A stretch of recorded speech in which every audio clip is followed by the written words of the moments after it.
how Telemachus came to Sparta.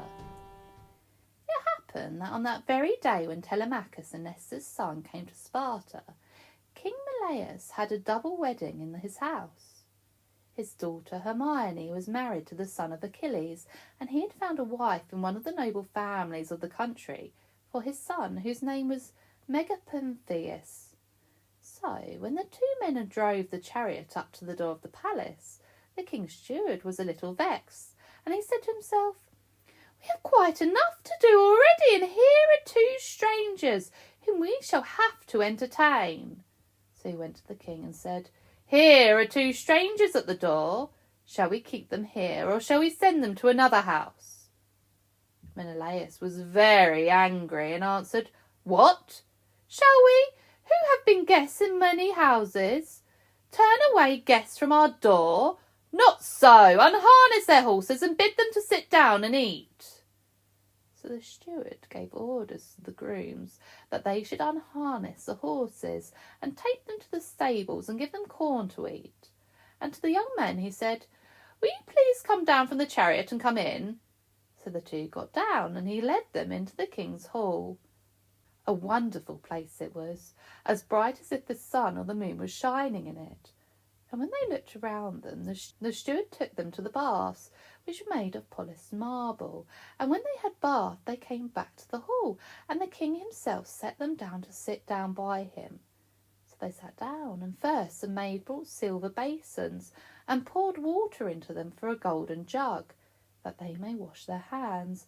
And after this the old housekeeper came and put a polished table before them, and on the table she set dainty dishes and plates and golden bowls of wine and cups.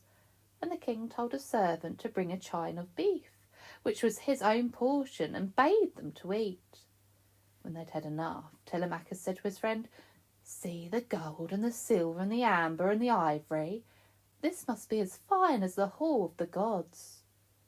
This he said with his face close to his friend's ear, but the king heard him and said, "Nay, my son, nothing upon earth can be compared with the hall of the gods.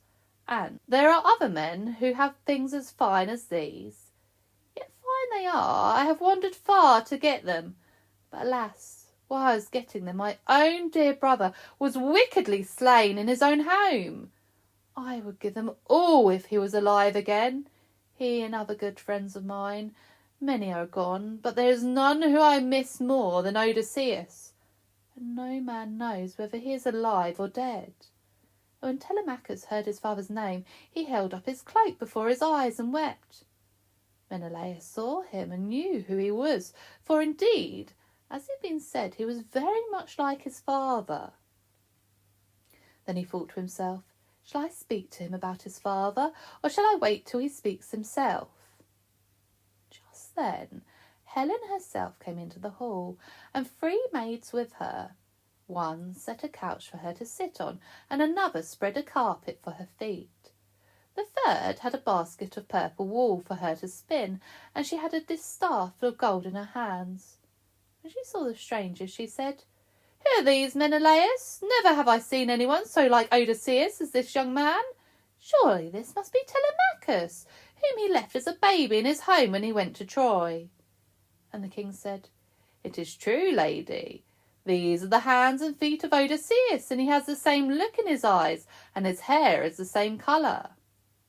Then all shed tears, Helen and the king and Telemachus, and also Nestor's son. How could he help it when his friends were so sad? Besides, he thought about his own dear brother who'd gone to Troy and never come back. But he was the first to stop his tears, and he said to the king, "Is it well to weep in this way while we sit at the meat?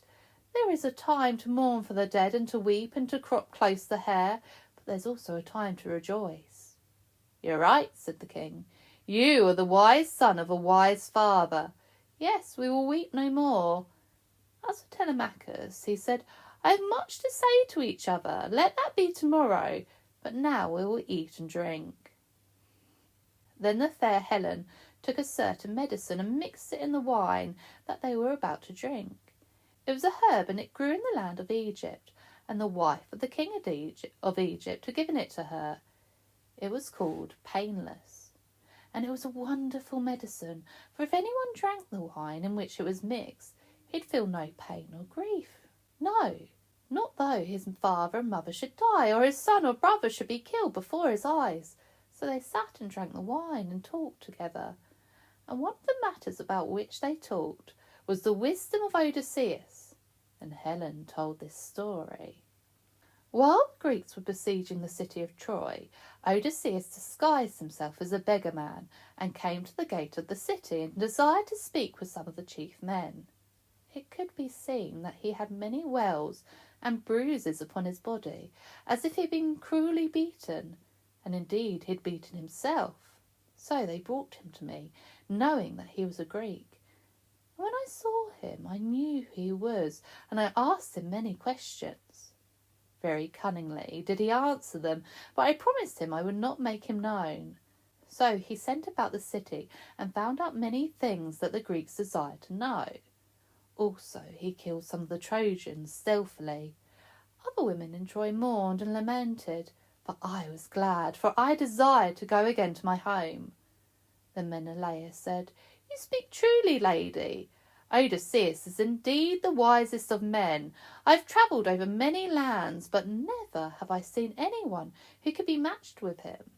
Well, do I remember how and when I and other chiefs of the Greeks were hidden in the wooden horse? You came with one of the princes of Troy and walked around the horse.